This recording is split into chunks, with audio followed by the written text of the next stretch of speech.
good. Might need me to hold your mic. That's so good. Walk us through your medical odyssey on Saturday. Nah, it's just obviously taking some precautions. It's foreseen by some of our team doctors. I just always want to be respectful of their assessment and what they're thinking, and they felt like it was best for me to go get examined, the upper part of my chest examined. So went and did that, but never really wanted to leave the game, and I was standing pretty firm on that. So the moment that I got the slightest confirmation that I was okay, I was like, all right, we need to go. He's sitting there trying to pull up the game on his phone.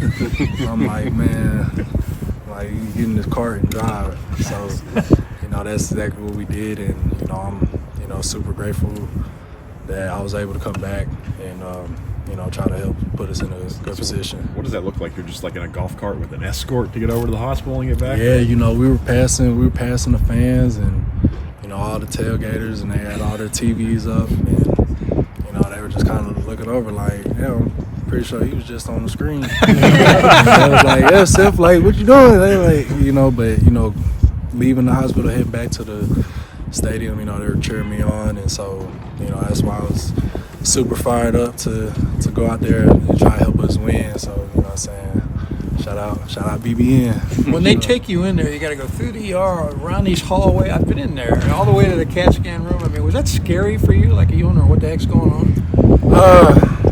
No, I mean, I was just thinking about the game, dog. Like, all I knew was I was somewhere I didn't want to be, and I knew I was somewhere where I couldn't help the team, and that was killing me, and I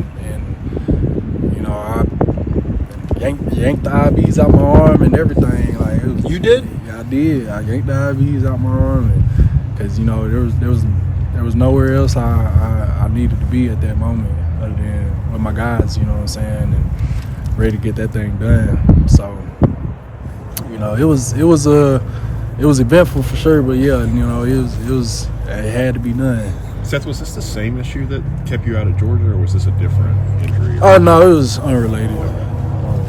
They say that adrenaline can get you through, like, during that same day. But what if some of these Sundays been like, coming off these games for you getting dinged up a little bit? No, I've been pretty fine. I've had some small stuff here and there, but nothing truly disabling, and I think everybody's a little banged up on Sunday. I mean, football games feel like football games no matter what week it is or where you're playing at. So I've been playing ball all my life, so it definitely is be a little bittersweet feeling on Sundays, depending on the outcome of the game.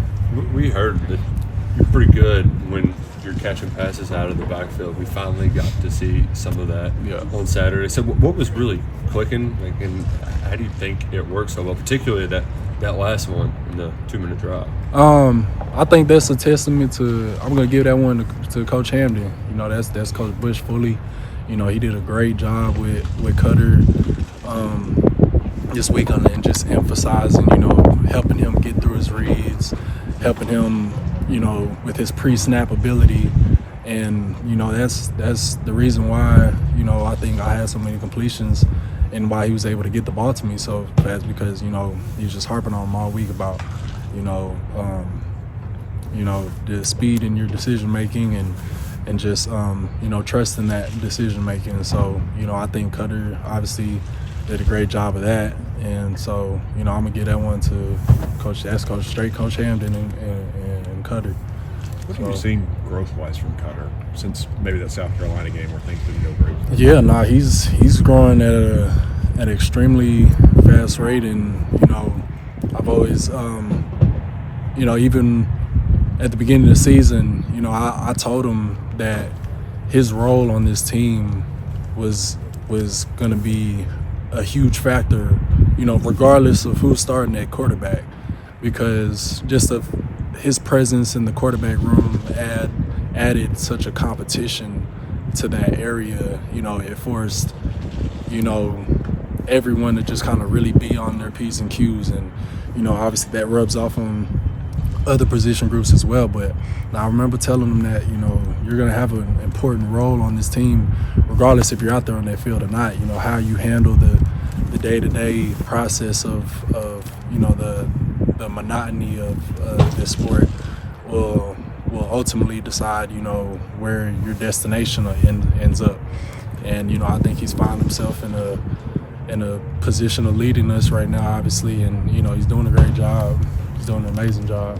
A lot of people noticed the watch during the game. Yeah, it was a G-Shock, not a Rolex at all. Don't got Rolex money, especially, and you wouldn't see Rolex money out there. No, it was a G-Shock. It's something I started when we played South Carolina. You know, it was a little watch my girl had got for me, kind of went with the uniform. So I was like, you know, might well wear it, you know what I'm saying? And you know, it just kind of became like a little tradition or whatever. So, you know what I'm saying? I went in through the chrome G-Shock for the chrome helmets, try to fit the thing, you know, just try to make it a little more enjoyable for the fans. You're not worried about it getting banged up? Nah, I ain't worried about it. Everybody good? Ever peek down at there and say, man, this has been a long game? No, for sure. All right, folks, thanks. Thank you. That's it. I appreciate y'all. Thanks. It's freezing. Oh, man. That's the start wearing Florida, long that's the Florida sleeves. and you're talking. Yeah, this is middle of January right now. Yeah. What did it? You want me to step back a little bit? What did it mean to you guys to get off to that good start, your first drive? I know it didn't result in any points, but you kind of set a tone. What did that mean for you guys, big picture? Yeah, I mean, ultimately, like you said, we didn't come away with any points, and so that's disappointing. I mean, I appreciate Coach Stoops putting it in our hands, 4th and short. He expects the offensive line to go get the first down, and that's a vote of confidence from the head coach, and ultimately we let him down. But you're right, we established physicality early in the game, and we had to lean on it throughout. But again, like you said, we didn't come away with any points, and so ultimately it wasn't what we needed. How has the line come together in the last couple of games with the quicker strikes from Cutter and things like that? Yeah, I think given the way our just the season's gone and how it's been structured, we haven't really been able to get into a rhythm. And so you've seen that we went 3 games off, 2 games off, and then last week. And so now we're going to finally be able to get into the rhythm with these next 6 games straight. And just like you said, we're coming together. The offensive line before this season hadn't played a snap together except for Farm and Jag, and I think the cohesiveness across the board is what we're going to need to ultimately, when we have drives like that, finish in the end zone. What type of challenge does the Tennessee defense present to you guys? Yeah, I mean, when you talk about top D lines in the SEC, Tennessee's always going to be in the conversation. They play fast, physical. They're going to jet up field all the time, and you just got to be ready for contact, your first step. And so, really, you got to have quicker foot speed and quicker hand striking across the board, and that's what Tennessee's known for, and we're doing our best to prepare for that. And hopefully, we can see what we do get done on Saturday. Cutter had a couple of impressive runs. There was one I still don't know exactly how he got out of there. So, what does that do for you guys up front when you see him make plays like that? Yeah, no, it's it's amazing. He's a talented athlete. He's a gifted person, and just to be able to see him become more confident in the pocket and as our quarterback, as our leader, for an old guy to see a young guy do that, it's nice. You know, it's like I'm like the grandpa of the offense. I'm 24 and Cutter's, what is he? Is he even 20? I don't know. Well, it's just seeing him progress from when I got here in January to now. It's awesome to see. What have you seen? I see the same things y'all do. I mean, like you said, Houdini out there escaping out and getting first downs. And What do you see that we don't see? You know, yeah, no, I mean, he's a great guy. He just he's always going to make me laugh, and it's just it's good to see him every day. I mean, there's not much else to say except. Well, there was a game, I want to say South Carolina, where he kind of barked at some people that weren't in place at the right time. Yeah. That was, I would think, a big step for him, wasn't it? Yeah, no, I think especially during this past Texas game, he's definitely sort of embraced the role as the leader of the offense, and just with him being so young It took a couple games for him to get into that mindset.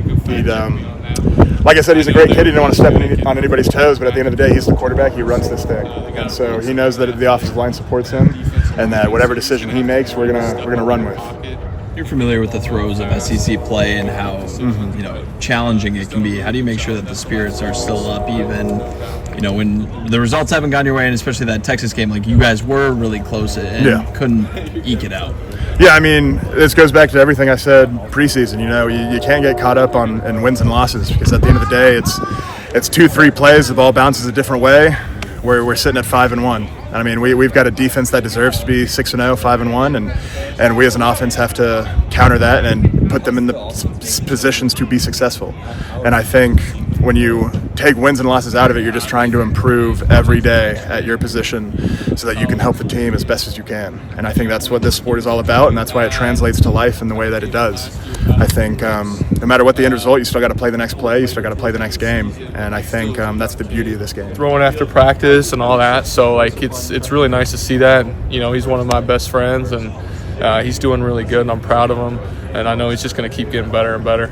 What are some of the good, I mean, obviously the scoreboard isn't what you wanted, but what are the good things that you can build off of the progress of the offense? Yeah, I mean, we were moving the ball. I think you look at that first drive, it's similar to the South Carolina one. Like we're putting good plays together. There's a lot of good out there. The yards are there, the plays are there. We just got to find a way to finish better in the red zone and put more points up, because you can look at the stats, like we doubled them in possession time and yards, and Cutter was unbelievable completion percentage-wise. Like we just got to finish drives. We got to be more consistent on 3rd and short, 4th and short, finishing in the red zone, and that's an emphasis, and that's why we got practice. We're going to keep working on it. We got a few more weeks to do that and finish this season off on the right foot. What have you seen from Cutter in the huddle since he's taken over and to this point? As far as his command, he seems to be really taking charge of this offense. Yeah, I mean, I think he's always kind of been like a goofy, soft-spoken dude, but you can really see that confidence grow with him each week. When he goes out there and he's playing his heart out, delivering good passes, like that's going to keep building his confidence. That's how it is with every player. But having your quarterback do that, everyone's looking towards him, and we got a lot of respect for him, and he's doing a really good job. I feel like in that Texas game, that was maybe the most emotive that we've seen Cutter with actually within a game. Had you guys kind of seen that before? Where do you think that's bred from? I don't know. I never knew him to be kind of an emotive guy, but he's very passionate when he plays football, and he was laying it all on the line, and it was a overtime dogfight SEC game, and that's just going to come out. That's that inner dog that he has in him. And you touched on it a little bit, but like the red zone efficiency, how does this offense convert on more of those opportunities going forward? I think you just look at each of those plays, and like there's one little one-off each play, and you just gotta know and put an emphasis on whether it's on tomorrow's practice or Thursday's walkthrough or Friday's Fast Friday. Like you got to be really intentional about how you attack those reps, because ultimately that's what could have lost us the game on last Saturday. There's a lot of stuff you can look at, but you just got to be really intentional about it. And I know the coaches are going to stress the importance of it, and I know we got a lot of committed players on our team that are going to devote themselves to doing that these next few weeks, and so I think we can get it done. I truly believe it, and we got a few more weeks to prove it. What's the first thing you think of when you think about playing Tennessee? I mean, Rocky Top. It's fun. I know my sophomore year, it was a really good game when we had Coach Cohen and Devin Leary. The offense played really well. Their offense was playing well, so we just got to put up points. They have a high, fast-paced offense. They're going to try to put up as many points as they can, which they've done a good job of. But we got to step up as an offense and score in the red zone. I think that's the key to victory in this game. Is there any extra pressure knowing that you've got to really score a lot more, maybe even than usual? No, you got to do it. You just got to score points every week. So there's no pressure, but obviously we want to go out there and win, and we know what their offense is capable of, and we got to match that and take that next step as an offense, because we've seen a lot of progress. over the last couple weeks. I've seen a lot of progress out of some of the young guys. A lot of guys in the receiver room, so we just, work together whenever opportunity comes. We just take advantage of it. You hadn't had your number called yet. What does it say about your quarterback that he's willing to throw it to you on third and fourth down situations? Yeah, just those practice reps, like constantly being in practice, throwing those contested balls, like having the defense like right there up on you and still making a catch. Just having that trust with your quarterback. That's all it is. Is that something that just comes with being here in the spring and getting to throw with him and stuff like that? Yeah, I feel that's what it is. But it's just constantly making those catches like all the time, like just making those catches all the time and just getting like off time with him, like on the weekend even. Just coming here to the facility, getting the extra catches in with him also. What was the hardest part just when you show up in, I guess, January, trying to figure all this out? It was really the playbook. Physically, I felt like I was ready for the task, but just learning the playbook, because obviously coming from high school to college is a lot different. So just learning the playbook, learning the signals also. So that was probably about it. Those open dates that you guys had came at kind of an unusual time, having them early in the season, back to back, kind of. Yeah. Did that help you though, kind of get caught up? Yeah, the first two bye weeks. Well, the first bye week, I thought I was gonna be ready after the first bye week. I wasn't ready, but the second bye week, I knew I was gonna get that extra like 2 weeks in there, and I knew I was gonna be able to recover from the injury and come back for Texas again. Do you feel like have you got that confidence back that you had like in the spring? Yeah, I feel like I got more confidence now, just because the Cutter has obviously he's taking big strides, gotten a lot better. So I trust him even more with like the balls he's throwing, put him on point, just like the ball I caught in the game. Just putting it on my outside shoulder, taking me away from the defender. So I feel like I definitely got more confident. Have you seen any changes with him since he took over the job and kind of just his command of? Yeah, like he definitely has more confidence now, just to take over the offense. Make the right decisions at the right times. Throw it away when he has to, take off when he has to. We had a rushing touchdown, so he just making the right decisions at the right time. Is he a little more vocal in the huddle? I sense any of that? Definitely more vocal. I say in the locker room and in the huddle, like both. Like before he was vocal, I feel like now that it's his job, I feel like he's even more vocal, and like even more commanding now. I know you're still looking for a little more red zone efficiency on offense, but it feels like more things were starting to click on Saturday. How have you seen that unit evolve from even in the preseason before week one? It's been a big emphasis on it in practice now, like just going like red zone offense, like those big on big plays, like Giants, just going our big units against their like big units, and just trying to bully guys down in the red zone, kind of. What do you think of when you think about playing Tennessee? This will be your first time. I just think about going out there and making plays on whoever's out there. It really doesn't matter to me. Obviously, that's a great defense, but I'm just looking forward to going and making plays on whoever the corner, safety is out there lined up against me. Have you gotten any kind of sense from like your teammates or people in the program what kind of the Tennessee game means to Kentucky?